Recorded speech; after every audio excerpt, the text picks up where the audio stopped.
در کوههای کردستان عراق، تنها 30 مایل 48 کیلومتر دورتر از مرز ایران، CBS نیوز صبح پنجشنبه با جنگجویانی که بسیاری از آنان زن بودند، از یک حزب مسلح اپوزیسیون کرد ایرانی دیدار کرد. این حزب میگوید آماده مقابله و کمک به سرنگونی حاکمان روحانی و تندرو جمهوری اسلامی است. حزب دموکرات کردستان ایران PDKI در داخل ایران ممنوع است و در تبعید، در آن سوی مرز و در کردستان عراق فعالیت می کند. این حزب سالهاست برای روزی که بتواند رژیم ایران را از قدرت برکنار کند آموزش دیده است. با این حال، رهبر حزب به CBS نیوز گفت که هنوز زمان اقدام فرا نرسیده است. به ویژه پس از عقب نشینی پرزیدنت ترامپ از تهدیدهای خود درباره مداخله در ایران. پرزیدنت ترامپ روز چهارشنبه اعلام کرد که بر اساس منابع موثق شنیده است کشتار در ایران در حال توقف است و افزود که پس از سرکوب خشونتبار 2 هفته اعتراضات گسترده هیچ برنامه‌ای برای اعدام‌ها در این کشور وجود ندارد. با این حال، منابعی در داخل ایران به CBS نیوز گفتند که سرکوب مقامات ایرانی ممکن است منجر به کشته شدن بیش از 12,000 نفر شده باشد. آماری که احتمال می رود حتی بسیار بالاتر باشد. ناآرامی‌ها در ایران همچنان ادامه دارد. اعتراضاتی که در واکنش به بحران عمیق اقتصادی مردم را به خیابان‌ها کشانده است. فرمانده سیران گرگولی به CBS نیوز گفت: این اعتراضات به ما امید داد که رژیم سرکوبگری که با انقلاب اسلامی 1979-1357 به قدرت رسید، سرانجام سرنگون خواهد شد. اما این تنها در صورتی ممکن است که مردمی که در خیابانها تظاهرات می کنند، کمک بین المللی دریافت کنند.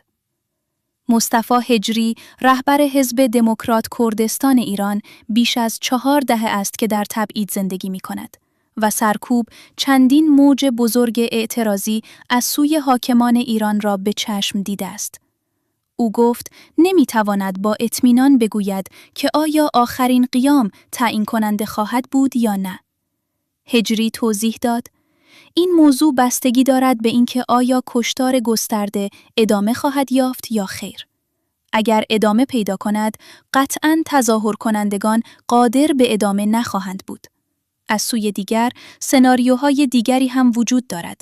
از جمله اینکه آمریکا وارد مذاکره با رژیم ملاها شود و آنها را وادار به پذیرش شروط خود کند.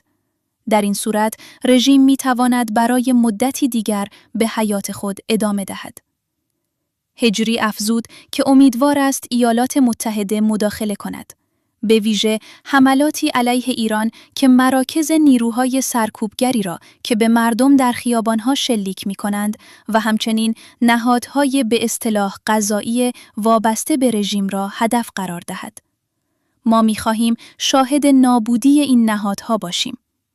او گفت: اکثریت مردم ایران از این رژیم ناراضی‌اند و در برابر آن ایستادند.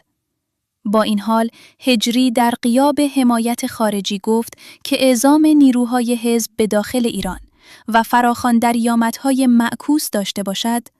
او توضیح داد: در شرایط کنونی بازگشت نیروهای مسلح به داخل کشور به نفع تظاهر کنندگان نیست.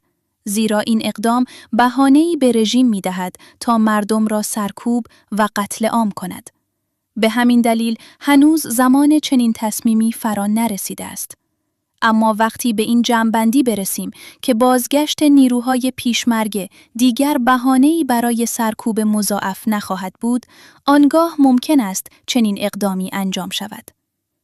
هجری همچنین گفت که حزب دموکرات کردستان ایران خواهان آن است که کردها که حدود 10% جمعیت ایران را تشکیل می‌دهند و سایر اتنیک‌ها بتوانند در چارچوب قانون دموکراتیک زندگی کنند، فرزندانشان به زبان مادری آموزش ببینند و دولت این حق را به رسمیت بشناسد.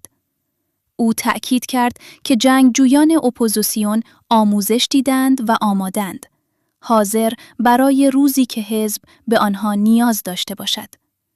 با این حال، در شرایطی که رهبران تندروی ایران حداقل در مقطع کنونی بار دیگر از یک چالش جدی جان سالم به در برده‌اند، حزب دموکرات کردستان ایران و میلیون‌ها ایرانی که هنوز در داخل کشور هستند، فعلاً چاره‌ای جز انتظار ندارند.